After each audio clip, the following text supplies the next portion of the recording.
kiosque d'Europe 1, Thomas Souto. Le kiosque de 7h15 avec, comme chaque matin, avec vous autour de la table, Alex Taylor pour parler d'Europe. Good morning, Alex. Calimera. Ah, ça sent la Grèce. Axel de Tarlet qui zoome sur l'écho. Alexandre Cara qui nous révèle une info politique chaque matin. Et Anne Le Gall qui innove. Bonjour, bienvenue à tous. Bonjour Thomas. Axel de Tarlet, on commence avec vous et Apple qui s'attaque au marché des entreprises et qui lance un iPad Pro à la tablette, l'iPad, un iPad Pro donc pour les professionnels. Exactement, parce que Apple a remarquablement réussi auprès des particuliers. L'iPhone et l'iPad ont envahi nombre de salons. Mais en revanche, si vous regardez dans les entreprises, par exemple ici, je suis sûr que vous avez tous écrit vos textes ce matin sur des ordinateurs, des PC qui tournent sous Windows et vous étiez sur le traitement de texte Word. Voilà, donc et 90% des ordinateurs de bureau tournent avec Microsoft. Et Microsoft est tellement bien implanté dans les entreprises que du coup, que fait-il ? Il refourgue une tablette professionnelle. Sa tablette professionnelle, il est en train d'envahir les entreprises. Elle s'appelle Surface 3. Voilà. Donc Apple, avec sa tablette iPad, ne pouvait pas quand même ignorer ce marché du bureau. Et donc, il vient de sortir lui aussi une iPad Pro, une iPad professionnelle. Donc, alors, on est dans l'univers du bureau. Donc, il faut un écran un peu plus large. Vous voyez, on n'est pas dans un salon sur un sofa. Donc, le nouvel écran de l'iPad Pro est plus large. Il fait 30 cm. Deuxième innovation, il y a un clavier. Alors ça, Steve Jobs avait dit jamais de clavier sur l'iPad, sauf que dans l'univers du bureau, il faut quand même écrire un texte. Un texte, pour on a besoin mails, il faut d'un clavier. Voilà. Et puis troisième chose, dans un bureau, on a quoi ? On a un stylo. Donc autre innovation, l'iPad Pro, il y a un stylet. Voilà. Et donc vous voyez, on s'oriente vers une bataille entre Microsoft et Apple pour la conquête du marché des ordinateurs de bureau. Mais il va quand même y avoir un problème de prix. Non, en général, Apple n'est pas très compétitif. C'est bon, mais c'est cher. Alors, par exemple, le clavier, vous avez raison, il est vendu séparé, plus de 150 €. Le stylo, c'est 100 €. Mais si vous regardez la machine, l'iPad Pro, ils ne sont pas arrogants, Apple. Ils se sont calés sur les mêmes prix que Microsoft. On est à partir de 800 €. Oui. C'est les mêmes prix. Donc, vous voyez, Apple, il va quand même doucement. C'est un gros marché pour eux, quand même. C'est énorme. C'est le marché des bureaux. Il y a quand même quelque chose de nouveau pour Apple. C'est que jusqu'à présent, Apple innovait. Et là, finalement, il court après la concurrence. Ça, c'est vrai. Très bonne remarque. Il n'y a plus d'innovation de rupture chez Apple depuis la disparition de Steve Jobs. C'est très vrai. En tout cas, ce qui est sûr, c'est qu'Apple, chaque fois qu'il bouge le petit doigt, ça fait parler. La preuve encore ce matin. Alex Taylor, en Grèce, on va voter. On va encore voter. Ça sera le 20 septembre, élection générale, élection législative là-bas. Oui, je ne sais pas comment on dit rebelote en grec, mais c'est la 3e fois cette année. Petit rappel, donc Syriza, elle était élue en janvier pour mettre fin à l'austérité, puis référendum en juillet avec un non décisif aux conditions de Bruxelles, puis dans 10 jours, vous avez dit nouvelles élections, car Syriza risquait d'imploser. Je vous donne le dernier sondage, et c'est vraiment du coude à coude. Syriza, donc 26, Tsipras, voilà, 26,5%. Nouvelle démocratie, c'est le centre-droit, 26%. Et tous les autres partis, beaucoup de petits partis gravitent autour de 6%. Il y a des communistes, on peut s'étonner qu'il y ait des communistes avec Syriza, mais ça existe. Aube dorée, qui est l'extrême droite, puis le Fleuve et d'autres partis encore. Donc il y a deux gros blocs, Syriza d'un côté, la nouvelle démocratie de l'autre. Alors hier soir, vous avez regardé le débat à la télé des principaux leaders. Enfin, j'ai lu les journaux là-dessus. Vous ne comprenez pas très bien le grec. Le grec, il faut bien le dire. Ça n'a pas vraiment changé la donne apparemment. Mais la nouvelle star, celui qui monte, c'est le leader de Nouvelle Démocratie, le centre-droit, Vangelis Meimarakis. C'est le nom à retenir. Comment vous dites Vangelis Meimarakis? Je ne sais pas, je ne suis pas grec, mais Meimarakis, je crois. Alors, il est cité comme étant affable et drôle selon la presse ce matin. Le seul échange un peu vif, c'était avec Tsipras sur le taxe sur l'immobilier. Cette taxe que Tsipras lui-même avait dit que c'était grotesque, il voulait l'abolir. Il ne l'a pas aboli, mais est-ce qu'il l'a payé? Un journaliste a posé la question, il était très évasif. Sinon, le débat était un peu ennuyeux. Pour citer le leader de Potami, je plaigne les téléspectateurs qui nous ont suivis. Bon, mais est-ce qu'on va vers une énième coalition? Parce qu'en fait, la Grèce a besoin de stabilité politique, y compris dans ses discussions avec l'Europe. C'est pas sûr du tout, mon cher Thomas. Alors, Meimarakis, centre-droit, est OK pour une coalition avec Syriza. Tsipras ne l'est pas. Et alors, si lui n'a pas la majorité absolue, devinez quoi? De nouvelles élections encore.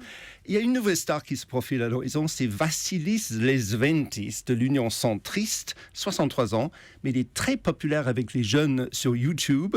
Il est connu une fois pour avoir imploré les dieux de la Grèce antique pour qu'ils propagent la mort parmi ses adversaires politiques. Mais, Comme vous voyez.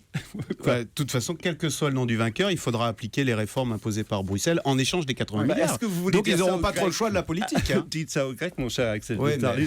En tout cas, on n'est pas sorti de l'auberge. On n'est pas sorti de l'auberge en Grèce et en tout cas on suivra ces élections qui auront donc lieu le 20 septembre. Alexandre Carra, la politique, ça fait plusieurs mois que Luc Besson, le réalisateur, menace de délocaliser le tournage de son prochain film en Hongrie. Et vous nous révélez ce matin, Alexandre, que le gouvernement a cédé face à la pression du cinéaste. Oui Thomas, je peux vous dire ce matin que Bercy et le ministère de la Culture ont décidé de modifier la loi pour permettre à Luc Besson de tourner en France. C'est en quelque sorte un amendement Besson qui sera présenté en même temps que le reste de la loi de finances demain au Conseil d'État. Qu'est-ce qu'il a gagné, Luc Besson? Qu'est-ce qui va changer dans la loi? Vous le savez, Thomas, jusqu'à présent, pour bénéficier d'un crédit d'impôt pour le cinéma, soit il fallait être un film étranger, donc tourné dans une langue étrangère, soit un film français tourné en France. Mais rien n'était prévu pour les films français tournés en anglais. Alors c'est pour permettre de subventionner ce type de film que la loi va être adaptée. Et à la clé, il y a quand même un crédit d'impôt de près de 30 millions d'euros pour le film de Luc Besson. Mais franchement, est-ce que c'est bien raisonnable? Est-ce que c'est bien sérieux de céder comme ça aux menaces de Luc Besson? J'ai envie de vous dire, à Dans situation exceptionnelle, réponse exceptionnelle. Vous savez, le prochain film de Luc Besson, adapté de la BD Valérian, sera le plus gros budget de l'histoire du cinéma européen. Plus de 160 millions d'euros. Il va générer en France plus d'1 millier d'emplois et rapporter plus en TVA qu'il ne coûtera en crédit d'impôt. Et puis on peut ajouter à cela la dimension symbolique. Ça serait quand même pas un très bon signal de voir le champion français du cinéma populaire s'exiler à l'étranger. Donc ça veut dire que Luc Besson va bien tourner son film en France. En tout cas, il s'y est engagé. Cet été, il a vu François Hollande, il est en contact régulier avec Fleur Pellerin, et puis surtout dans cette affaire, il y a eu l'action discrète d'un proche du président de la République, Bruno Le Roux, qui est aussi le député de la circonscription de Seine-Saint-Denis, où est implantée la Cité du cinéma de Luc Besson. Donc il a fait un lobby intense, et on comprend pourquoi. Donc a priori, début du tournage de Valérian en France, début 2016. Conclusion, le lobbying, ça marche. On innove tout de suite avec Anne Le Gall. Et ce matin, Anne, vous nous présentez un astronaute danois qui a réussi à contrôler par le toucher un robot depuis l'espace. Expliquez-nous. C'est vrai qu'en général, quand on bricole, on se place à quelques dizaines de centimètres de l'objet qu'on bricole. Il y a la main, le marteau, le clou. Et bien là, l'astronaute Andreas Morgensen a réussi à insérer une tige métallique dans un trou minuscule alors qu'il se trouvait dans la Station spatiale internationale et que le branchement à fer, lui, se trouvait sur Terre, 400 km plus bas, dans les locaux de l'Agence spatiale européenne aux Pays-Bas. Mais donc c'est pas vraiment lui qui bricolait, si? Eh bien, si quand même, parce qu'il a travaillé grâce à un joystick, vous savez, une manette. Il a pris à distance les commandes d'un robot. Et ce qui est extraordinaire, c'est que grâce à un système de retour de force, l'astronaute a ressenti la même chose, exactement la même résistance, les mêmes frottements, que celle ressentie par la pince du robot. C'est comme si le robot était vraiment le prolongement de sa main, mais à 400 km de distance. Moi, je suis obsédé depuis 2 semaines par vos laitues cosmiques. Je pense à vous chaque fois que je lave une laitue. Est-ce qu'on va pouvoir laver les laitues dans l'espace en les commandant depuis la Terre. Alors, c'est vrai que là, en plus, il y a une difficulté, c'est la distance, parce qu'il y a déjà des robots qui opèrent à distance, notamment en médecine. Existe déjà, ça. Voilà. Là, la difficulté, c'est aussi le système de communication, puisqu'en gros, chaque impulsion donnée au joystick dans l'espace devait transiter par des satellites avant d'arriver à la pince du robot. Donc, en gros, chaque ordre parcourait 90 000 kilomètres, donc plus de 2 fois le tour de la Terre, avant d'arriver au robot. Anne, vous allez me trouver rabat-joie, mais à quoi ça sert de manipuler un robot à une telle distance? Alors on peut rêver, d'abord, si on va sur Mars un jour, on pourra envoyer d'abord des robots pour préparer des équipements, on pourra les contrôler à distance, cette fois depuis la Terre, et de façon très fine. Et puis surtout, plus proche de nous, ce genre de robot, ça pourrait servir à faire des réparations très pointues en terrain hostile, n'importe où sur la planète, et notamment dans des zones contaminées ou irradiées. Et on pense par exemple à des réparations dans des centrales nucléaires endommagées comme Fukushima. C'est ce qui est magique avec vous. On a l'impression au début que c'est anecdotique et après on se rend compte que ça va changer nos vies. L'innovation avec Anne Le Gall. Dis donc, Alex Taylor, je vous ai vu hier soir au Petit Journal faire des alexandrins. Bravo. J'adore faire des alexandrins. Est-ce que vous feriez un petit alexandrin improvisé pour fermer le kiosque? Vous m'avez demandé de pondre un alexandrin il y a 3 minutes. Voilà ce qui en sort. Quel plaisir, quelle joie, rigolade à gogo d'être avec vous dans le kiosque, Thomas Soto. Puisque c'est ça, revenez tous demain à 7h15 les amis pour le kiosque d'Europe 1. Bonne journée.